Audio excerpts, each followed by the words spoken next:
So you may have seen this video before. I wouldn't be surprised if you did.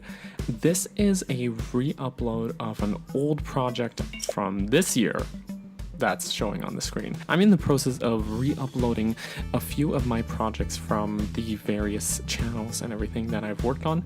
Not news-related projects or anything like that, but good standalone projects that can take the test of time without being dated. So no, Breath of the Wild's trailer speculations or anything will be going up here, but old video essays and things like this video I think are a good fit. Full credits to the original channel that it was uploaded on. I'm gonna just put a link on the screen, or the little iCard thing, so you guys can go check it out, and also in the description. I'm re-uploading a number of videos like this. If you've seen it before and you don't care, don't feel obligated to watch it, but hey, maybe it's been a while since you did and you want to give it another go. So if that's the case, enjoy the video.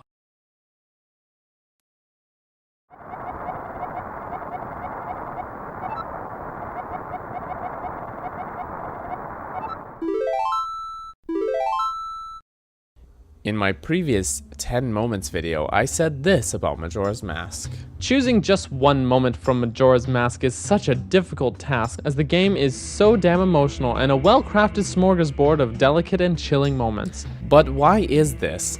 And why is this game, a game that was initially received very poorly and didn't sell very well either, so revered now as one of the greatest entries into one of the most beloved franchises in gaming history? But before we get into that, we need to look at its immediate predecessor.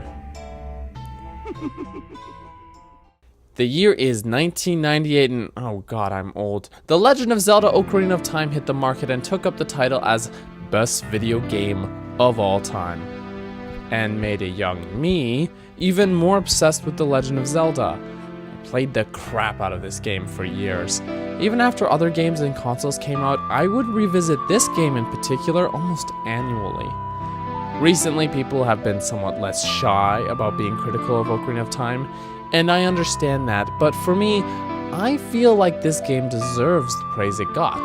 The combined efforts of Ocarina of Time and Super Mario 64 paved the way for what 3D adventure gaming could be, and it was a hell of a fun time to boot. Ocarina of Time is just that, a grand adventure, an uplifting hero's journey.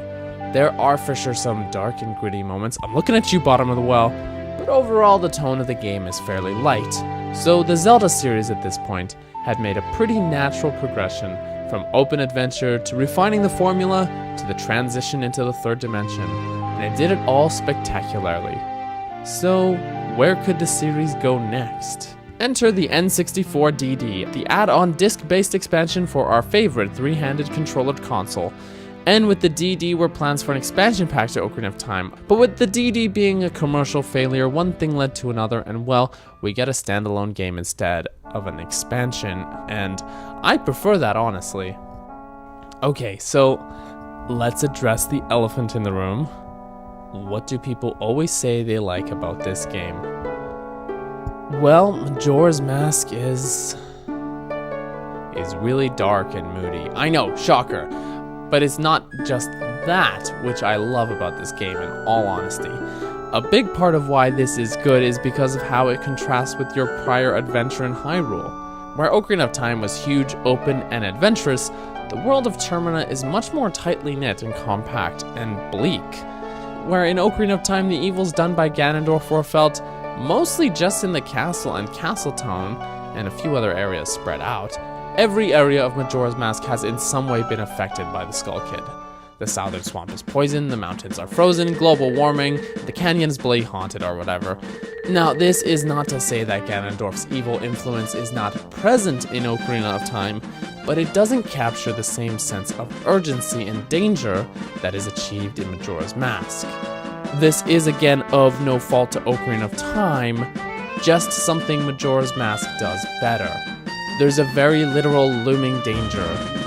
We gotta talk about the moon now. The moon in Majora's Mask is there. It's up there all the time, no matter where you go in the game, it's hanging overhead, reminding you of the stakes in this game. Again, literally. Now, this may be the most side quest heavy game in the series, but the real danger looming above that threatens the plot of the main story is forever present and persistent. But at no point are you just told to look up at it until you reach the observatory and you finally see it for the first time. Now, you could just look up to see it at any point, but who's gonna do that? It's simply not the player's instinct to do so. When you finally do see it though, it's very jarring. I mean, just look at that face. Now, this point is really only valid on your first playthrough of the game, but its brilliance stands up well nonetheless. But this game adds that sense of gloom and impending doom in every way possible. Compare the music for two thematically similar areas between Ocarina of Time and Majora's Mask. When you first trek into Lake Hylia, you get the familiar optimistic Hyrule Field theme. This song is evocative of adventure and triumph.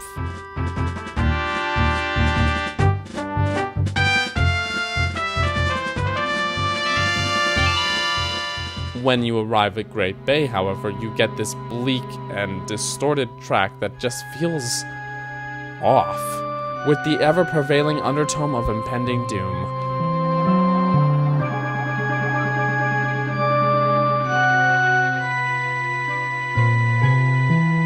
Granted, this song is heard in the swamp, mountain, and canyon areas too, but it's remixed differently in every area to suit that particular area's brand of depression.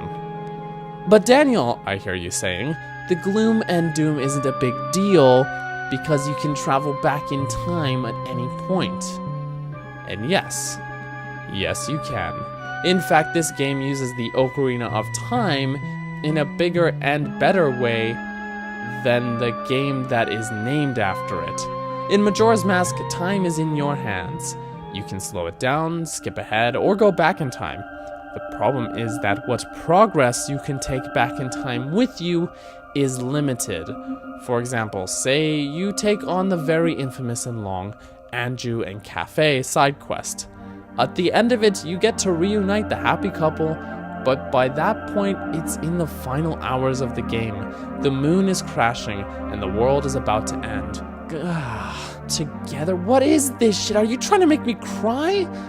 But anywho, you get your reward, you go back in time, and now that's all undone.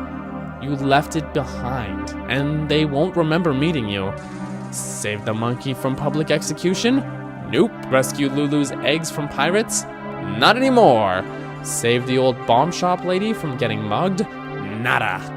And because time is a funny thing, often doing one side quest is mutually exclusive to another.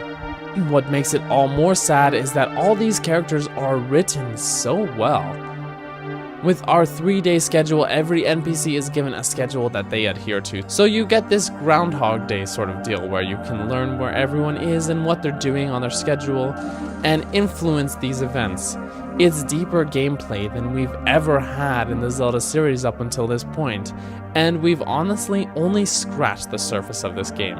We haven't even talked about the writing, dungeon design, item usage, the extra challenge, and the fact that Link already did all this, so we feel like a cool and experienced hero at the start of the game. The masks, especially the transformation masks, and these are all very good additions to the game. But really, what I feel is most important, and what makes Majora's Mask so important to the franchise, is the way the game makes you feel. If you're looking for a grand adventure where you triumph evil, I'd recommend visiting the majority of other games in this series. But if you want a more emotional and personal experience, where you get to interact with and talk to very real people, then I'd say to give Majora's Mask a whirl. You may just find it to be the most engaging game among them all. At least, for me, it hits me in the feels every damn time.